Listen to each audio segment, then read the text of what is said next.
Maisha ambayo tunaishi sasa hivi sio rahisi mtu kuweza kukaa tu na kazi. Manake muvia leo mtu hawezi kala tu hivi hivi tu ubakilie tu income moya. Unatumikaka ndio, unaingiza pesa ndio. Lakini sasa ukitarajia wala unategemea hiyo income na ukutarajia ya kwamba hiyo njo itakusaidia miaka zingine zinaendelea huko mbele, itakuwa shida sana. Kumbuka kwamba miaka ya mbele ulikuwa nakuta income yenyewe, pesa ambazo unapokea kazini, ukijua kazi ya mikono ndio unaingiza pesa huko kazini. Lakini sasa hivi inaomba ujifunze mambo tofauti. Kuko njia nyingi za kuweza kuingiza pesa.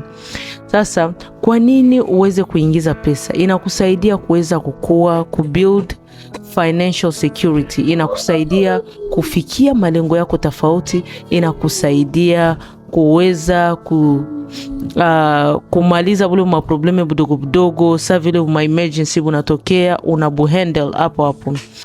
Na yengine inakusaidia kuweza kukua na mashua tofauti. Utaweza kufanya mambo tofauti mu maisha ukijikuta ya kwamba uko na njia tofauti ya kupata pesa.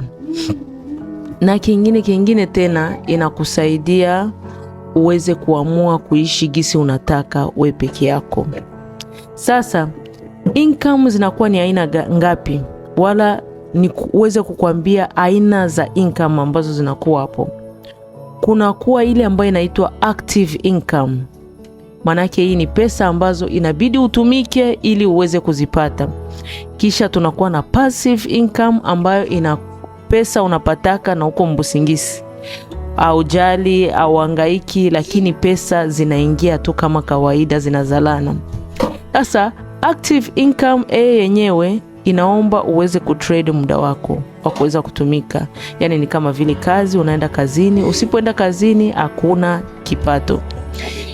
Inaomba ufanye kazi, tuseme sasa vile wa freelancer, watu ambao wanafanya makazi budogo budogo, unafaa pale banapata na kulipa kakashe kako pale, wala unatumikia kwa masaa wala salary. Kisha sasa hii passive income nyingine ambayo tunazungumzia, hapana active lakini passive yenyewe ni pesa ambazo unakuta hata hautakuwa pale, lakini pesa zitaendelea na zalana. Iko sawa vile ulinunua nyumba ukatia mpangani, unajiendea zako, unaendelea nafanya shughuli zako zingine, lakini huku pesa zinazalana. Hiyo njo passive income, kwa sababu hata kama huko pale pesa zitaingia tu mbenki. Kia muhimu tu ni ule mwenye anapanga mnyumba alipe nyumba. Kisha kuna kuwa yengine njia ya kupata passive income ni kuweza kufanya investment mu mambo ya stocks na ETFs. Unapowekeza mu stocks na ETFs inakusaidia kucreate income ambayo itakuwa ni passive, yani pesa zinakomala hata bila presence yako. Kisha na zingine ni online business. Kwa wale unakutaka bana build ma store, wanatengeneza mashope, maduka wa online.